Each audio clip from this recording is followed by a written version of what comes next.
Nagaan Waaqayyoo Gooftaa isiniif haa ta'u. Har'a lola afuraa kutaa afuraffaa itti fufna. Sagalee Waaqayyoo dubbifachuudhaan wal faana jalqabna. Har'a lakkoofsa 14 irra geenyeerra. Qonnaa ja'a lakkoofsa 14 irra geenyeerra. Efesoon 6:14 akka kana jedha wal faana dubbifanna. Egaa akka nama sabbataan hidhatuutti dhugaadhaan mudhii keessan jabeeffadhaa. Qajeelummaa akka madda sibiilaatti uffadhaatii dhaabadhaa. Akka nama kophee kaateetti wangeela nagaa fudhattanii isa lallabuudhaaf qophaa'aa. Kana hundumaa irrattis amantii akka gaachanaatti fudhadhaa. Isaan xiyyeessa hamaa sana warra boba'aa adeeman dhaamsuu dandeessu. Fayyina akka gonfoo sibiilaatti, sagalee Waaqayyoos akka billaatti hafuura qulqulluu biraa fudhadhaa. Galanni Waaqayyoof haa ta'u. Kutaa darbe keessatti kan nuti ilaalle waa'ee lola keenya foonii wajjin immoo hafuuraa isa jedhudha. Gara caaluu sadarkaa seexanootaa ilaalle booda guyyaa hamaa sun maal akka ta'e immoo lakkoofsa 13 irratti ilaalle. Har'a lakkoofsa 14 irratti immoo akka kana jedha. Lakkoofsi 14 immoo meeshaa lolaa hafuuraa sana nu tarreessuu jalqaba jechuudha. Amma gaa lola hafuuraa lolaa jirra waan ta'eef meeshaa lolaa kana tokko tokkoon ilaalla jechuudha. Meeshaa lolaa kana tokko tokkoon ilaalla. Meeshaa lolaa inni jalqabaa dhugaa akka sabbataatti jedha. Belt of truth yookaan wagabaachuun በእውነት ታጠቁ jedhudha. Mudhii keessan dhugaadhaan hidhadhaa jedha. Sabbata jedha Phaawulos. Yeroo darbe isinii kaaseera. Phaawulos kan inni ergaa kana barreesse mana hidhaa Roomaa keessa taa'ee bara 661 keessa akka ta'ee ilaalleerra. Bara sana keessa mana qofaatti galma xiqqoo dhaabbatanii hidhaman keessa taa'ee akka inni kana barreesse isinii kaaseera. Dhaabbatee hidhamaa waggaa 2 dhaabbatee hidhame. Hidhaa dhaabbii rafuu hin danda'u takkaayyuu hirkatee rafa malee. Loltuun isa eegu immoo fuuldura isaa dhaabata. Fuuldura isaa dhaabbateetu meeshaa lolaa guutummaatti hidhatee dhaabbatee Phaawulosiin eega. Sababiin isaa yeroo sana kiristaanota hidhanii akkasumatti mana cufanii deemuun hin danda'amu. Phexros fa'aa gaafa hidhaman ergamaan Waaqayyoo halkan dhaqee isaan baasa waan ta'eef.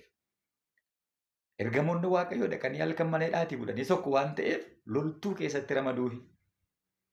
Loltuu wajjin hidhamaa jechuudha. Loltuun dhaabatee isa eega. Loltuun itti geeddarama. Loltuu tokkotti haadha lallabee yoo amansiise bor immoo loltuu kan biraa. Phaawulos mana hidhaa jaallata. Umurii waggaa 35 gooftaa tajaajile. Waggaa 35 keessaa waggaa 20 mana hidhaatti dabarse. Waggaa 15 kan inni cheerchii dhaabee cheerchiidha deemaa ture. Mana hidhaa gaafa galu hidhamtootatti lallabu. Qofaatti immoo isa hidhani. Amma immoo loltuu isa eegutti lallabanne. Achi keessatti namoota baay'ee amansiise. Phaawulos, ergamaan Phaawulos mootota 3 duratti gooftaadhaaf dhugaa ba'eera.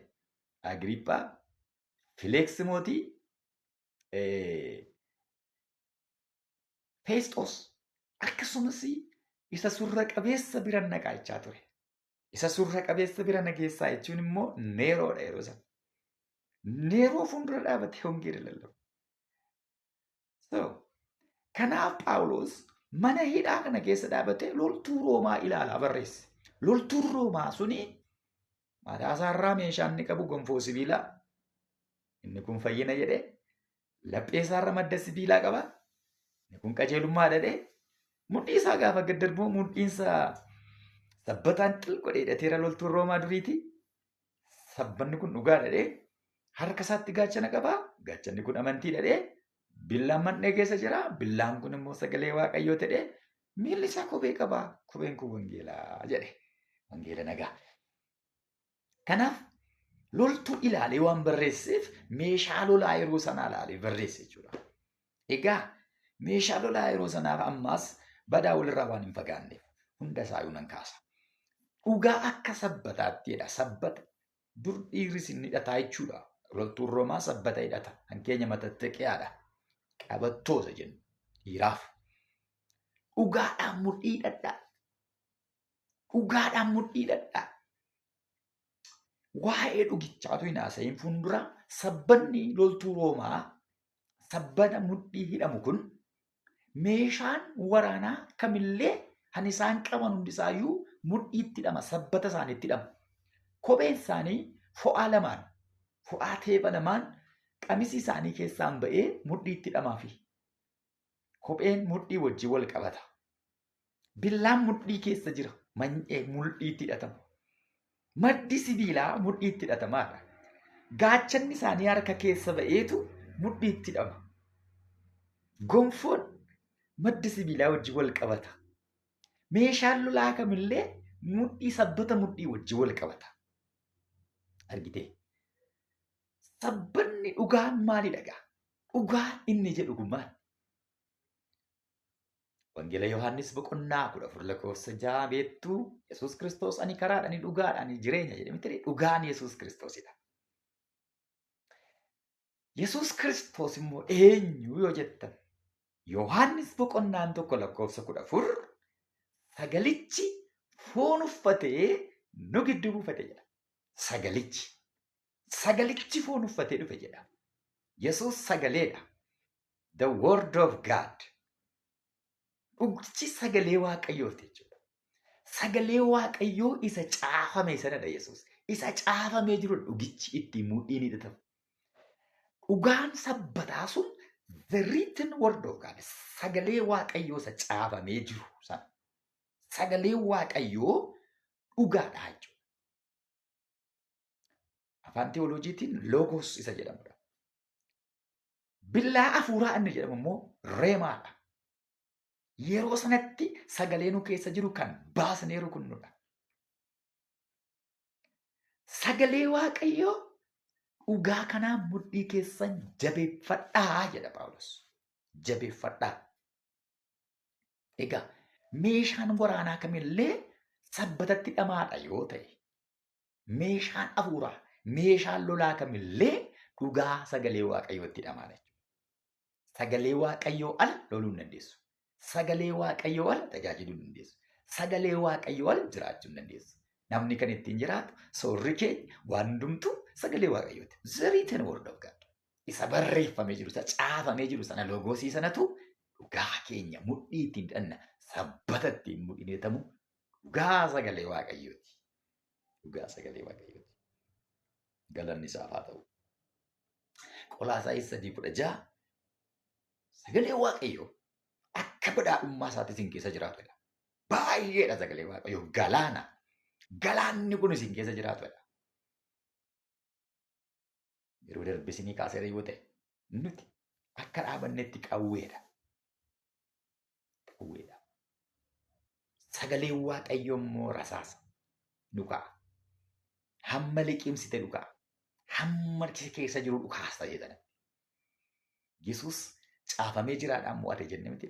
Caafamee jira jechuudhaaf sagalicha nyaachuudha. Sagalicha guutamuudha. Sagalicha mudhii ofii jabeeffataniidha jechuudha. Dhugaa sagalee Waaqayyootiin namni hidhate tasa hin danda'u. Bubbeen hin danda'u. Qorumsi hin danda'u. Seexanni hin danda'u. Seexanni warra kam dadhaba yoo jette warra sagalee Waaqayyootiin guutamanidha. Dhugaa sagaleetiin warra hidhatanidha. Mudhii isaanii xaq godhanii warra hidhatanidha. Loltuun hidhannoo isaas sodaachisa. Loltuun hidhannoo isaatu nama sodaachisa. Yaasfarraal. Hidhannoo isaa sodaata. Argitee? Loltuu hidhannoo isaa sodaata. Hidhadhu sagalee Waaqayyootiin mudhii kee. Sagalichaa mudhii kee yoo jabeessitee hidhatte malee hin dandeessu. Izraa boqonnaa 7 lakkoofsa 10. Akkidha Izraan. Izraan sagalee Waaqayyoo beekuudhaaf, ittiin hojjechuudhaaf, saba barsiisuudhaaf of kenneedha. Ilaali. Izraan macaafota 5 barreesseera. Seenaa baraa isa duraa isa lammaffaa. Macaafota 6 barreesse. Seenaa baraa duraaf lammaffaa. Mootota duraaf lammaffaa. Akkasumas Izraaf Nahimiyaa isatu barreesse. Xeeqxee jedhee nama guutamedha Izraan. Maal godhee guutamuudhaaf? Sagalee Waaqayyoo beekuudhaaf jedha. hin qorata yeroo hundumaa sagalee Waaqayyo. Mudhii isaatiin hidhachuudhaaf sagalee Waaqayyootiin jabaachuudhaaf hin dubbisa. Isa dubbiseen immoo hojjeta jedha. Aaktii godha. Ittiin jiraata. Beekuu duwwaa miti ittiin jiraachuu qabda. Loltuu cimaa ta'uudhaaf, lola hafuuraa mo'uudhaaf sagalee Waaqayyoo beekuu duwwaa miti, dubbisuu duwwaa miti. Ittiin jiraachuudha. Piraaktiis gochuudha. Galanni Waaqayyoof haa ta'u. Sadaffaarratti nama barsiisuuf of kenne jedha. Isa beekummoon barsiisa.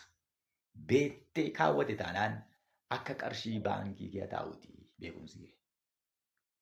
Yookaan akka qarshii awwaalameeti. Abbaa nyaatuun beektu galtu. Argitee sagalee Waaqayyoo beekuu ittiin hojjechuuf barsiisuudha jechuudha. Izraan kan inni godhe beekaa macaafaa. Wiikilis woorsis akkasidha. Read is the word of God. Sagalee Waaqayyoo dubbisiidha. Believe the word of God. Sagalee Waaqayyootti amani. Consume the word of God. Sagalee Waaqayyoo nyaadhu. Act in the word of God. Sagalee Waaqayyootiin hojjechuudha. Dubbisi sagalee Waaqayyoo. Of keessa naqadu sagalee Waaqayyoo. Mudhii keessii jabeessa. Mudhii keessii hidha. Gaafa sanan sodaachifta seetana. Gaafa sana maashaaleen hafuuraa keen jajjabaata. Gaafa sana bogoleen kee jabaatee dhaabata. Sagalee Waaqayyoo xiqqootee mudhii kee hidhachuu qabda. Sagalee Waaqayyoo akka sabbataatti ittiin hidhadhaadha. Ittiin hidhadhaadha sagalee Waaqayyootiin. Galanni Waaqayyoodhaaf haa ta'u.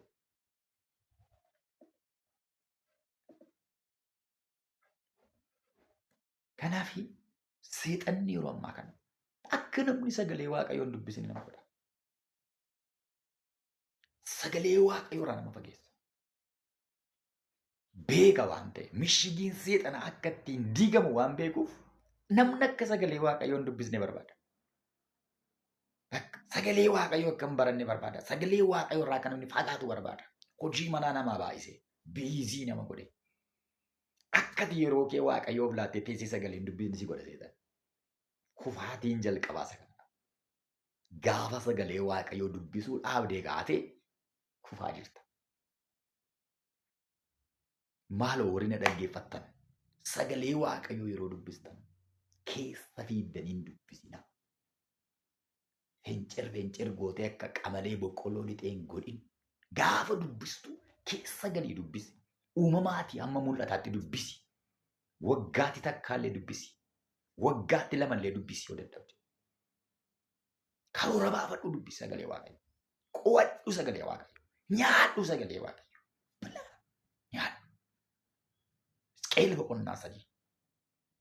Macaafa maramu sana nyaadhu. Garaa kee guuttadhu. Dhaqii dubbadhu jedhe Waaqayyo. Nyaadhu. Garaa guuttadhu. Dubbadhu jedhe Waaqayyo.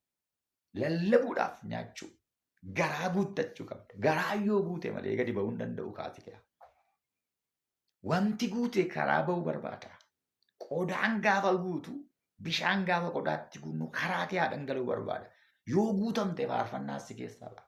Yoo guutamte lallabas si keessaa ba'a. Yoo sagalee Waaqayyootiin xiqqeettee guutamte raajummaas si keessa. Waa tokko garuu si gaaba.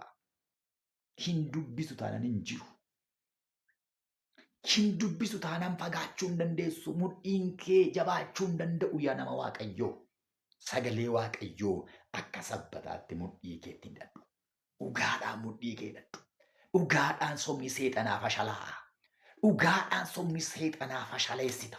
Dhugaa sagalee Waaqayyootiin dhoofte. Dhugaa sagalee Waaqayyootiin rukutte. Dhugaa sagalee Waaqayyootiin dubbatte. Mandara seexanaa jijjisita. Dhugaa akka sabbataatti akka qabattu xiqqeetti mudhii kee dhugaadhaan hidhadhu. Dhugaan kun immoo the written word of God. Caafamee jira jechuudha. Galanni Waaqayyoodhaaf haa ta'u. Lammaffaan meeshaan waraanaa keenya ni lammaffaan. Madda sibiilaati. Qajeelummaa akka madda sibiilaati. Qajeelummaa akka madda sibiilaati. Breastplate of righteousness. Breastplate of righteousness. Yookaan jitsidqa xuruu isa jennu. Galanni Waaqayyoof haa ta'u. Loltuun Roomaa madda sibiilaa garaa isaa hundumaatti laphee isaatti hamma morma isaatti diratee deema. Xiyyi fagoorraa gaafa darbatamu laphee rukuta. Lapheerra immoo madda sibiilaa jira. Madda sibiilaa jechuun sibiila keessaa baay'ee isa jabaataadha. Madda sibiilaa warri uffatan lapheen isaanii hin tuqamu. Kanaaf Phaawulos maddi sibiilaa kun qajeelummaadha jedhe. Laphee qajeelaa seexan hin danda'u. Laphee seexan hin dandeenye biyya lafaarraa laphee qajeelaadha. Laphee qajeelaan laphee Waaqayyooti. Waaw! Laphee qajeelaan laphee Waaqayyooti. Daawitiin Waaqayyo nama akka garaa koo kan inni ittiin jedhe inda libbee nama akka garaa koon argadhe kan Waaqayyo jedhe garaa isaa ilaale malee fuula isaa miti. Sababiin isaa Saamu'eel gaafa inni dibuu dhaqu isa duraa Saamu'eel boqonnaa 16 ilaaltanii gaafa inni dibata baatee mana Isseey dhaqu Waaqayyo akkasittiin jedhe ani fuulan ilaala miti ani garaan ilaalaa jedhe malee. Garaa Daawitiin argadhe jedhe. Faarsaa Daawit 89 Daawit garbicha koo nan argadhe ageenyew nan argadhe Daawitiin maalsaa qajeelummaa garaasaa maalsaa dheebuu garaasaa argate Waaqayyo. Qajeelummaa Daawitiin argate. Qajeelummaa Daawit kan ammoo eessatti argama yoo jettan gaafa Saa'ol eeboo darbatee Daawitiin waraanuudhaaf namoonni akka barreessanitti si'a 22 eebootti darbate jedhama. Si'a 22 Daawitiin ajjeesuudhaaf. Saa'ol Daawit dibamee Daawit mootii ta'uu nama qophaa'u. Nama Waaqayyo dibe, nama Waaqayyo ayyaanarra kaa'e. Eebootti fudhatee ajjeesuudhaaf gaafa darbatu. Daawit garuu akka jedhe ani nama dibame irratti harka koo ol hin kaasu jedhe. Ya Saa'ol si ajjeesuu nan danda'a. Si'a meeqa Daawit Saa'olin ajjeesuudhaaf bira ga'ee uffata isaarraa kutee caafii uffata isaa kutee dhiise. Takkaa eeboo isaa biraa fudhatee cuggeen itti bishaan dhugu fudhatee dhiise. Ajjeesuudhaaf carraa baay'ee argateera Daawit Saa'olin. Garuu akka an harka koo nama dibame irratti ol hin fuudhu jedhe. Laphee qajeelaa. Laphee qajeelaa siif haa kennu Waaqayyo. Laphee san arge gaa Waaqayyo. Laphee qajeelaa argeetu Waaqayyo. Daawit garbicha koon argadhe. Dibata kootiin isan dibee jedhe Waaqayyo. Ameen. Baay'ee nama dhiba. Madda sibiilaa kana namni uffate akkuma eeboon isa waraanne nama qajeelummaa uffate eeboon seexanaa waraanu. Eeboon biyya lafaa waraanu. Eeboon foonii waraanu. Eeboon namaallee waraanu. Tasa. Waraanamuu hin danda'u. Laphee qajeelaan laphee Waaqayyoo waan ta'eef. Laphee qajeelaan laphee Waaqayyooti. Waaqayyo laphee qajeelotaa jaallata bakka. Laphee qajeelaa jaallata. Garaa jal'atee sitti dhufe. Nama jal'atee sitti dhufe. Bara jal'atee sitti dhufe. Qajeelummaadhaan dura dhaabadhu. Inni Hamaas irratti hojjetete immoo qajeelina hojjedhuuf. Obbolaan Yoosef. Yoosefiin gurguratan. Yoosefiin ari'atan. Yoosefiin jibban. Boolla keessa buusanii galaanni fidee nyaachaa turan ta'aniidha. Boolla bishaan hin qabne boolla dhoqqee keessa buusaniitu Yoosefiin galaa inni baatee dhufe ta'anii nyaatuudha. Yoosef gaafa barri darbe isiniin deebisan jenne. Gaafa barri naa tole gaaf tokkoon isinii deebisan jenne. Gaafa barri tole gaafa inni piraayim ministeerii ta'e. Gaafa obbolaan isaa dhufanii harka isaatti galan Yaaqoob dunaan obbolaan dhaqanii akka jedhan abbaan keenya du'eera. Isa nuti irratti hojjenne ijaanuu ba'a bakka Yoosef nu ajjeesuu isaanii haati jedhanii jaarsummaa Yoosefitti ergatanii Yoosefin boo'e. Waaqayyoo duraan dursee as na fide. Ani nama haloo ba'u miti. Ani nama laphee jallaa qabu miti. Waaw! Lubbuu keessan oolchuuf hin dhufe malee isin balleessuu miti jedhe Yoosef. Argitanii? Laphee qajeelaadha laphee Yoosef. Harka isaaniitti hin kufne dhaqanii harka isaatti kufan male. Yoosef isaan hin kadhanne isaantu dhaqee kadhate male. Yoosef xaxatee isaanitti hin galle isaantu harate isatti gale malee. Laphee qajeelaa. Laphee qajeelaan laphee Waaqayyooti. Laphee qajeelaan laphee Waaqayyooti. Kanaaf qajeelummaa akka madda sibiilaatti uffadhaa jedha. Loltuun Roomaa hamma mormaatti uffata. Namni qajeelaan ol jedhee adeema. Namni qajeelaan gadi hin jedhu. Loltuun Roomaa gadi hin jedhu. Hamma isiitti uffata waan ta'eef ol jedhee adeema. Qanaa ol jedhee adeema. Qajeelaan ol jedhee adeema. Qajeelaan sodaa malee ol jedhee adeema. Fakkeenya boqonnaa 28:1 namni jallaan utuu namni isaan ari'atiin badhataa. Namni qajeelaan akka leencaa sodaa malee jiraatedha. Akka leencaa. Bosona keessa gaafa deemu kan hin sodaanne leencadha. Kurupheen na nyaataa. Sanatu na tuqaa. Arbi na nyaataa. Kana na tuqaa. Hin jedhu leenca. Zana jedhee kooree kan deemu bosona keessa bineensota hundumaa keessaa leencadha. Warri kaan bir'achaa jiraatti. Natti dhufa leenci. Natti dhufa maaloo. Na nyaata maaloo. Hara na ajjeesa jechaa jiraatu warri kaan. Gaafa leenca arganii hundumtuun baqata fiige.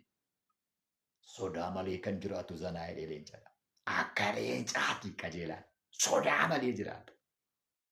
Shini takka shinin jedhu. Laphee qajeelaan sodaa malee jiraata. Leenci sa'aatii 20 rafee sa'aatii 4 keessatti foon nyaatee jiraata. Sa'aatii 4 duwwaa adamoo adamsa leenci. Guyyaa keessa. Sa'aatii 20 rafa. Hirraba bakka. Hirriba qubee gaafa ka'ummu achi siqee kuruphee ciibtu. Bosonuu ciibtu. Argee qabee nyaatee akka deemee dhaqee rafa. Leenci sodaa malee jiraata bosona keessa. Biyya lafaa keessa sodaa malee jiraachuu barbaaddaa. Biyya lafaa keessa ol jettee jiraachuu barbaaddaa. Laphee qajeelaa godhadhu. Namaaf gaarii yaadi. Gaarii yaadi bakka namaaf. Jallootaaf gaarii yaadi. Diina keef gaarii yaadi. Warra ijaaramanii sirratti ka'anii atitti ittiin maliin sasaan sii deebisan ittiin deebisin. Akkuma ati irratti gootiin godhan jedhinati. Waanuma ati natti fiddeen sirratti hojjedhan jedhinati. Ati qajeelaa ta'e cal jedhi. Qajeelaan laphee Waaqayyooti. Qajeelaan Waaqayyootu falma. Qajeelaan Waaqayyootu dubbata. Qajeelotaan Waaqayyootu dubbata. Qajeelotaan Waaqayyootu falma. Qajeelotaan Waaqayyootu muggutaafi. Qajeelonni afaan Waaqayyooti. Waaqayyo waa'ee gara isaanii ilaala. Faarsaa Daawit boqonnaa 34. Ijji Waaqayyoo gara qajeelotaa ilaala. Gurri isaa immoo isaanii dhaggeeffatedha. Ijji Waaqayyoo yeroo hundumaa gaafa gadi ilaalu nama hundumaa miti. Nama qajeelaa gadi ilaala malee. Nama qajeelaa arga Waaqayyoo gadi ilaale. Waaw! Isaayyaas immoo qajeelonni lafa dhaaluudha. Qajeelonni biyya qabu. Qajeelonni lafa dhaalu. Laphee qajeelaan ganaa darbee jiraata. Laphee qajeelaan laphee Waaqayyooti. Warri Waaqayyooti siqan warra qajeeloodha. Warra laphee qajeelaa qabanidha. Du'a namaatti hin gammadan isaan. Caba namaatti hin gammadan isaan. Gadda namaatti hin gammadan isaan. Waaqayyo jaanaa baate jedhanii harkaan cabacaban isaan gaafa namni du'u. Gaafa namni miidhamu shoosii baga jedhani. Laphee qajeelaan hin gadda namaa. Laphee qajeelaan baduu namaan jaallatu, du'a namaan jaallatu, laphee Waaqayyooti bakka. Laphee qajeelaan laphee dhiifamaati. Namaaf dhiifama godha, biyyaaf dhiifama godha, araara lallaba, nagaa lallaba. Waaw! Qajeelotaaf lallaba, qajeelaa ta'aa jedhee nama gorsa. Laphee qajeelaan laphee Waaqayyooti, lapheen kee qajeelaa ta'u. Ameen, haalleluuyaa. Seera uumamaa 4:7 Qaayeen Abeeliin ajjeesee gaafa inni dhufee nan boqodha dheeti Abeeliin ajjeese. Obboleessa ajjeese. Obboleessa ajjeesee dhiiga isaa dhangalaasee dhufee deema. Waaqayyo akka Qaayeen obboleessi kee Abeel isa jira jedhe Waaqayyo. Yeroo inni ajjeesu argeera Waaqayyo. Inni nama inni agarsiise malee. Kaameeraa Waaqayyoo guyyaa hundumaa nurra jira. Kaameeraa Waaqayyoo guyyaa hundumaa sirra jira. Waahaa! Kaameeraa Waaqayyoo guyyaa hundumaa sirra jira. Haalli kan kaameeraa Waaqayyoo guyyaa kaameeraa Waaqayyoo mataa kee irra jira. Waan ati hojjettu waraaba Waaqayyoo yeroo hundumaa. Nan agarsiise Qaayeel dhokatee ajjeese ka. Achi baanaa qottadhannee haasofnaa jedhee galaafatee dhufe. Addaamiin dhossuu danda'a bineensa nyaate jedhe. Hewaaniin dhossuu danda'a waatu nyaate jedhe. Waaqayyoon dhossuun hin danda'amu. Waaqayyoo akka dhiigni obboleessa kee iyyaa jira. Natti iyyaa jira jedhe Waaqayyo. Dhiigi hin iyya. Dhiigati dhangalaaftu hin iyya. Lubbuun ati balleessitu hin iyya. Waaqayyootti kan iyyu. Waaqayyo gurra qaba. Gurra iyya dhaga'u qaba Waaqayyo. Iyya dhiigaa hin dhagaa Waaqayyo. Qajeelonni gaafa du'an hin jaallatu Waaqayyo. Kanaafi Waaqayyo akka jedhee lakkoofsa 7 irratti waan gaarii utuu hojjette ol jettaa jedhee Waaqa. Ajjeesee mataa buusee deema waan ta'eef. Namni ajjeesu ol jedhee hin deemuu danda'e. Hattuun ol jedhee hin deemuu danda'e. Soobduun ol jedhee hin deemu. Sooba isaatti irratti barama. Hattuun hamma na qabu jedhee birrachaa jiraata. Namni cubbuu hojjetu birrachaa jiraata.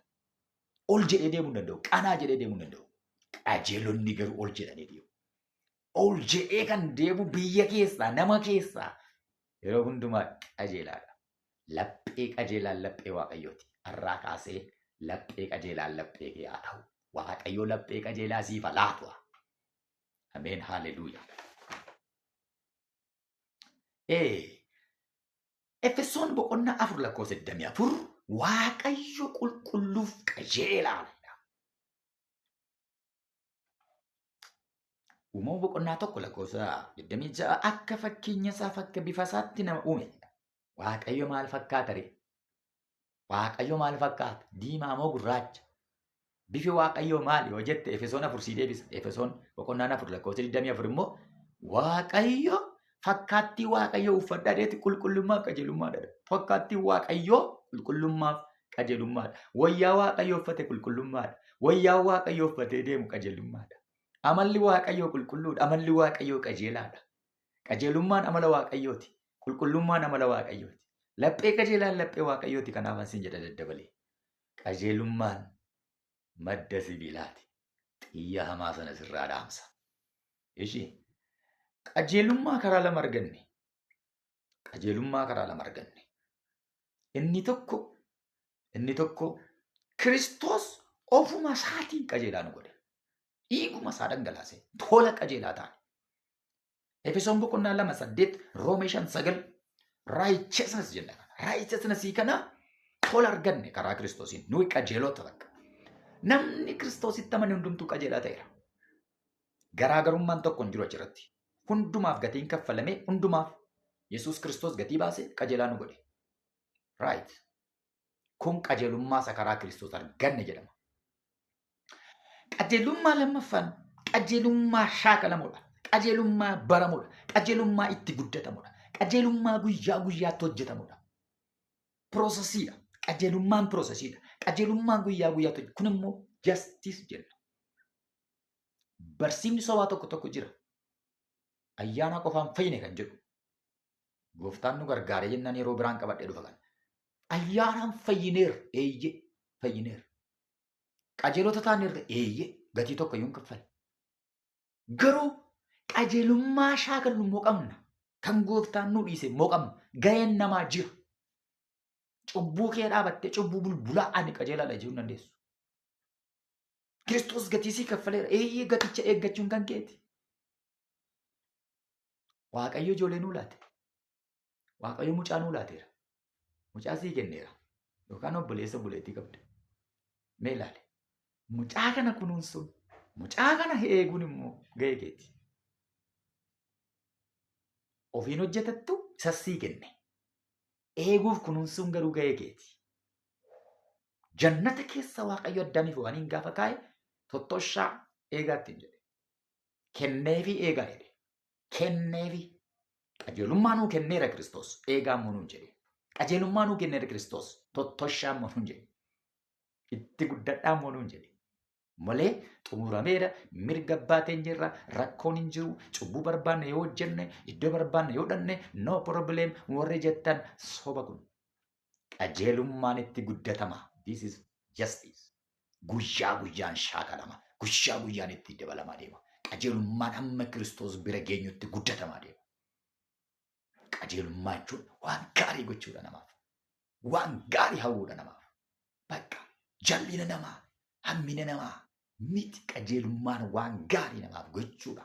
Qajeelummaan inni kun justice jennee waama.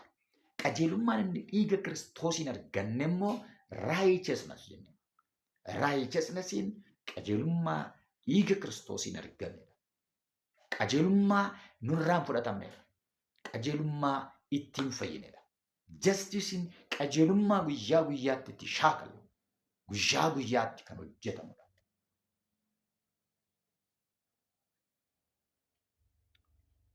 Kutaa ittaanu keessatti wangeela nagaa akka kopheetti isa jedhu baranna. Kutaa afuraffaa kanumaan hin xumuraa.